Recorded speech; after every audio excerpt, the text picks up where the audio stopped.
페페TV에서는 최근 일본 자위대가 제주도 인근 해상 지점에서 자위대 훈련을 하겠다고 발표한 사실을 전해드린 바 있습니다. 일본 해상보안청 소속 측량선 투입에 이어 우리나라와의 영해 갈등을 고조시켜 독도를 빼앗겠다는 일본의 전략인데요. 일본의 해상자위대와 해상보안청의 공동훈련 계획에는 중형급 전투함은 물론 미사일함까지 투입할 계획으로 3,500톤급 호위함과 미사일함 초계헬기까지 투입됩니다. 마침 일본은 중국의 센카쿠 위협을 빌미로 해상 무기 사용을 정당화한 상태로 외교 갈등을 무력 시위로 해결한다는 비판이 제기되고 있습니다. 문제는 일본 자위대가 미군과의 협력을 가속화하면서 미군 보호 역할이 커지고 있고 자위대의 활동 반경이 아시아 태평양 지역까지 넓어지고 있다는 것입니다. 한마디로 전쟁을 일으킬 수 없는 전범 국가의 한계점을 미국의 꼬랑지에부터 넘으려 든다는 것입니다. 날이 갈수록 커져가고 있는 동북아 해상의 위협 속에 대한민국에서는 이전에는 볼 수 없었던 특별한 준비를 하고 있다고 해서 세간의 이목을 집중시키고 있다는데요. 자세히 알아보겠습니다. 페페TV 팩트 체크. 독도를 향한 일본의 탐욕이 해상자위대 증원으로 이어지고 있습니다. 마이니치 신문에 따르면 일본 정부는 이르면 2021 회계년도부터 현재 약 4만 3천 명인 해상자위대 자위관을 수년에 걸쳐 4만 5천 명 이상으로 늘리기 위한 예상을 편성할 예정입니다. 일본 정부는 탄도미사일 방어 업무 등에 투입할 인원을 확보하기 위해 해상자위대 자위관 2,000명 이상을 증원할 방침인데요. 일본 정부는 이지스 어쇼어에 유력한 대안으로 해상자위대 이지스함을 늘려 대응하는 방안 등을 검토했는데 이 과정에서 해상자위대 체제 강화가 필요하다고 판단해 인원을 늘리기로 했다는 것입니다. 일본 언론에서는 북한의 미사일 발사와 중국군의 해양 진출 대응 등으로 해상자위대의 인력 부족이 만성화된 상태라 앞으로 증원될 인력은 이지스함과 잠수함 등에 배치된다고 전했습니다. 이뿐만이 아닙니다. 일본 정부는 망해가는 경제 상황에도 아랑곳하지 않고 1조 원대의 돈을 들여 해상자위대함 22척 보유를 목표로 하고 있습니다.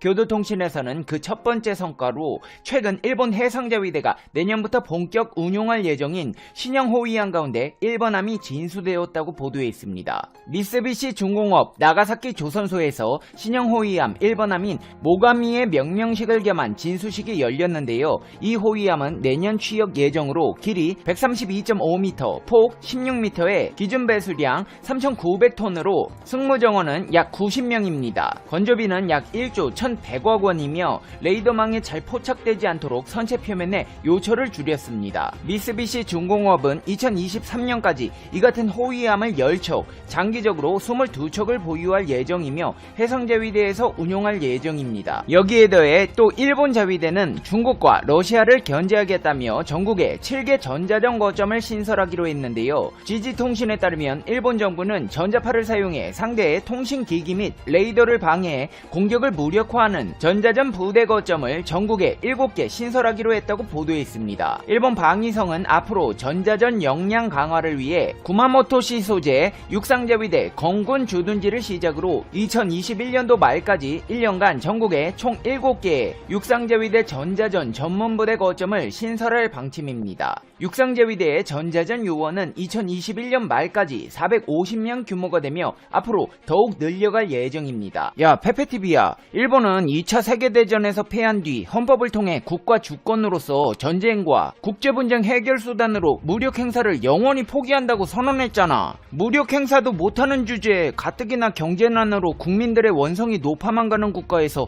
뭘 믿고 무기를 사재 끼고 자위대원을 늘리고 있는 거냐. 일본이 설치되는 뒷배경에는 미중 갈등으로 인한 미국의 상황이 한몫하고 있습니다. 일본 자위대는 미군과의 협력을 가속화하고 있는데요. 특히 집단적 자위권 행사를 허용한 안전보장관리법이 시행된 이후 일본 자위대와 미군과의 밀착은 보다 구체화되는 모양새입니다. 미국과 일본의 안보 협력 강화는 자위대의 미군 항공기 보호 임무 수행 현황을 보면 잘 알 수 있는데요. 미국 CNN 방송에서는 지난해 일본 자위대가 미군 함정과 항공기를 지키는 임무를 수행한 사례가 25건에 달했다고 보도했습니다. 특히나 자위대는 미일 합동훈련 당시 21건의 미군 항공기 보호 임무를 수행했으며 탄도미사일 동향에 관한 정보 수집과 경계 감시 활동에 투입된 미군 구축함을 보호하는 임무도 모두 4차례 수행한 바 있습니다. 이는 전년 14건과 대비해 2배가량 늘어난 수치입니다. 미국의 꼬랑지에부터 자위대의 넓어지는 활동 반경은 급기야 북극권에 도달하기까지 이르렀는데요.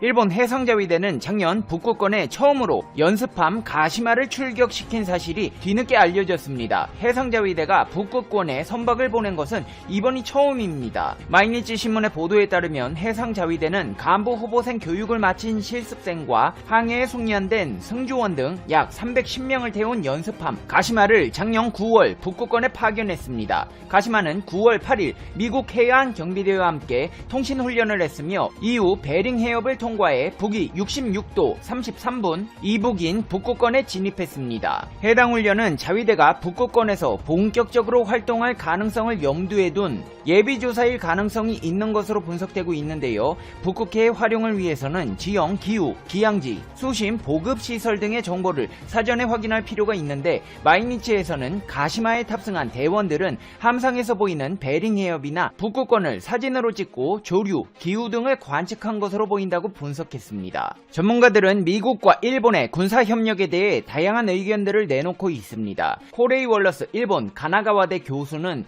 미군 자산이 갑자기 공격을 당할 경우 자위대가 반격에 즉각 나설 수밖에 없을 것이라고 말했고, 미치시타 나루시게 정책연구대학원 대학 교수는 긴장이 고조되는 상황이 아닌 기동훈련에 한해 양국이 경험을 쌓고 있는 것일 뿐이라고 주장했습니다. 대부분의 전문가들은 일본 방위성의 이러한 행보는 미일 간의 안보 관련 협력의 중요성이 커지고 있다는 점을 보여준다. 미국의 대중국 압박 강도가 높아지는 상황 속에 이 같은 미일 양국 간의 군사적 협력은 더 밀접하게 이어질 가능성이 높다고 말하고 있습니다. 이렇게 대중 압박을 명분 삼아 일본의 자위대 영향력이 높아지고 있는 상황이 대한민국 입장에서는 달가울 리가 없습니다. 대한민국에서는 이러한 일본의 자위대 견제를 위해 특별한 무기를 준비했다는데요. 그것은 바로 잠수함 발사 탄도미사일입니다. 대한민국 군 당국은 지난해 말까지 국산 잠수함 발사 탄도미사일의 지상 사출 시험을 완료하고 연내에 최종 단계인 수중 잠수함 발사 시험을 실시할 계획인 것으로 알려졌는데요.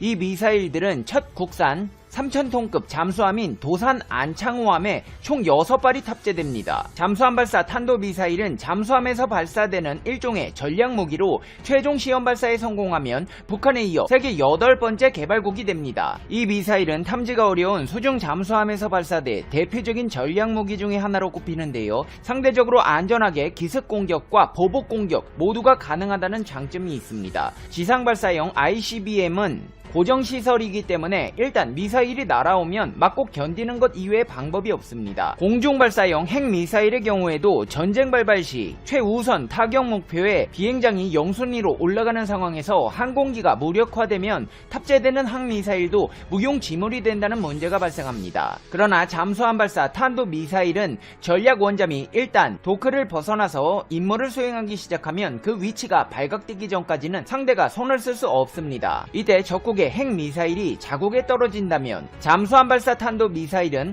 다른 핵 투발 수단보다 보복을 하는데 상대적으로 유리하며 이는 적국이 함부로 도발을 할 수 없는 역할을 하게 합니다. 이번에 개발된 미사일은 현무 2B 탄도미사일을 개조한 것으로 최대 사거리는 500km가량인 것으로 알려졌습니다. 이제 페페TV의 결론입니다. 페페TV Conclusion. 미국에서는 중국을 견제하려다 보니까 동북아에서 확실히 자신들의 부하로 부려먹을 만한 국가가 필요했을 것이고, 일본에서는 미국 꼬랑지에 붙어서 그동안 못하던 전쟁 가능한 보통국가로의 변화를 시도하고 있는 상황입니다. 대한민국에서는 이럴 때일수록 철통과 같은 방어체계 구축 및 실전과 같은 전략 전술 훈련을 강화해 국가 안보 태세를 갖춰야겠습니다. 페페TV 시청자 여러분, 안녕하세요. 프렌푸시입니다. 여러분의 구독과 좋아요는 큰 힘이 됩니다. 축구 한일전 때문에 한국에서도 청와대 청원이 올라가는 등 시끄럽습니다. 한일전을 먼저 제안한 일본도 며칠 동안 호들갑 떠는 언론들의 기사가 쏟아지고 있습니다. 이 와중에도 한국이 유럽파를 총출동해서 이겨보려고 몸부림친다. 한국 정부가 발벗고 나섰다. 한국 선수가 C19를 가지고 온다. 등의 말도 안 되는 기사와 댓글이 많습니다. 일본 국민들도 절대 반대하는 여론인데 손흥민과 미나미노와의 맞대결이 기대된다는 엉뚱한 기사가 많습니다. 감히 비교 대상도 안 되는 손흥민을 여기저기 임대되는 선수인 미나미노와 맞대결이라니 어이상실입니다. 손흥민이 오는지에 대해 한국 정부까지 나섰다며 깊은 관심을 쏟고 있는 일본입니다. 그런데 오늘 새벽 손흥민의 부상 소식에 별의별 호들갑을 다 떨고 있습니다.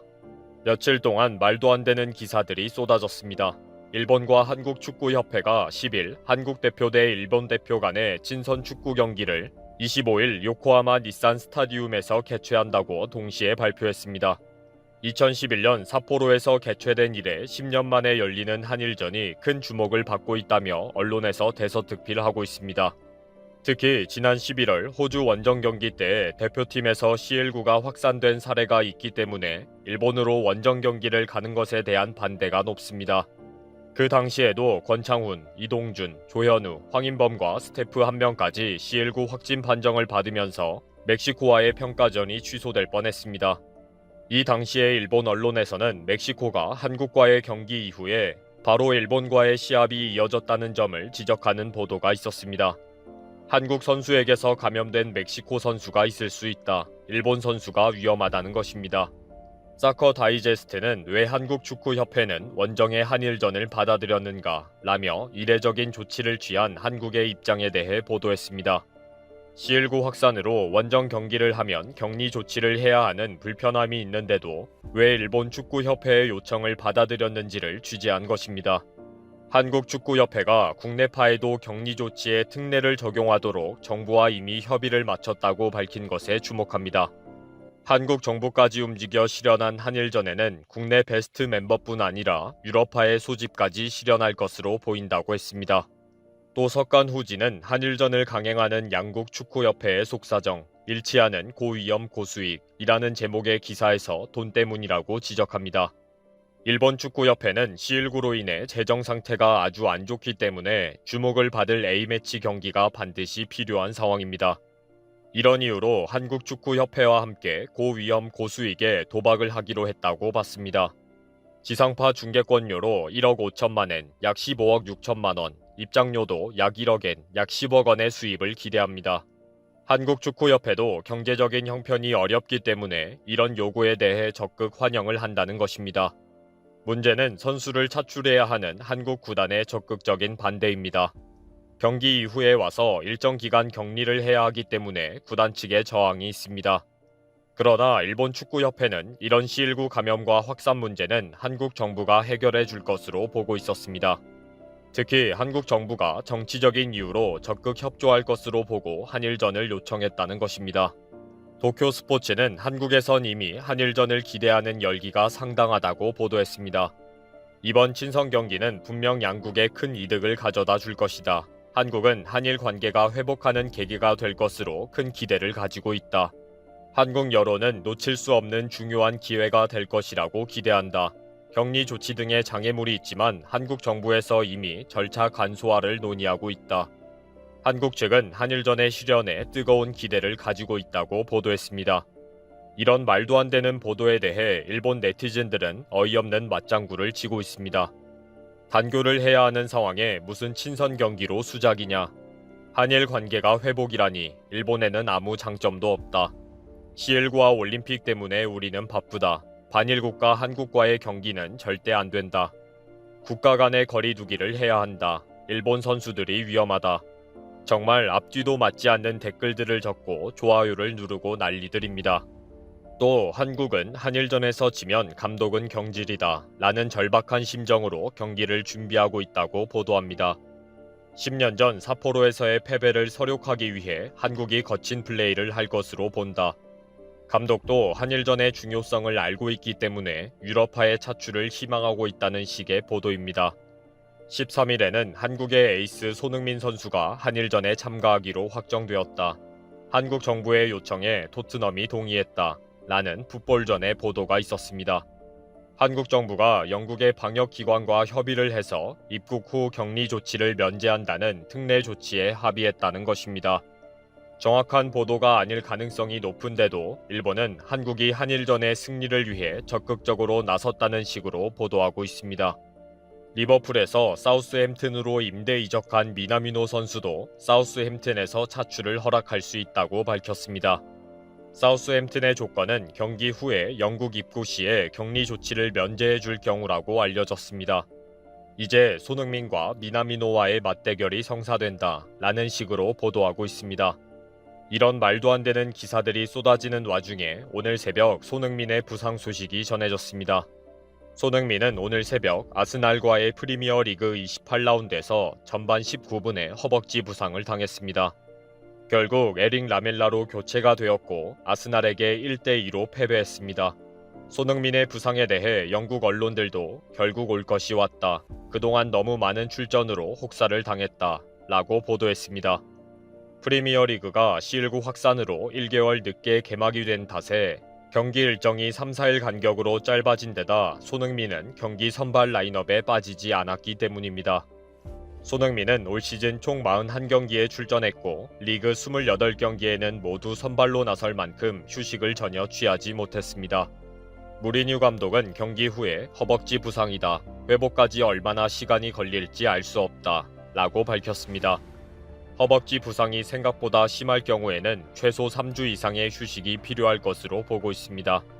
토트넘은 3월 22일 아스톤 빌라와의 리그 경기가 있고 A매치 경기 일정을 소화한 후에 4월 3일 뉴캐슬과의 경기가 예약되어 있습니다. 현재 리그 7위인 토트넘이 리그 9위인 아스톤 빌라와의 경기에 출전하지 않는다면 리그 17위인 뉴캐슬과의 경기도 건너뛸 가능성이 있습니다. 그러면 4월 10일 리그 2위인 맨유와의 경기, 4월 17일 리그 6위인 에버턴과 경기에는 뛸 것으로 보고 있습니다. 오늘 새벽의 부상으로 토트넘은 손흥민을 4월 10일까지는 쉬게 할 수 있다고 예상합니다. 물론 3월 25일에 치르게 되는 한일전의 출전은 어려울 것입니다. 오늘 아침 일본의 언론에서는 손흥민이 부상이다, 한일전 출전이 불가능해졌다 라고 대서특필했습니다. 토트넘이 손흥민의 출전을 거절할 수 있기 때문에 한국 언론이 큰일 났다고 보도한다는 것입니다. 손흥민의 부상으로 반드시 일본을 이겨야 한다는 한국에게 대형 악재가 생겼다는 식입니다. 한국 국민들도 절대 반대하는 한일전을 가지고 섬나라 일본은 오늘도 헛소리를 하고 있습니다.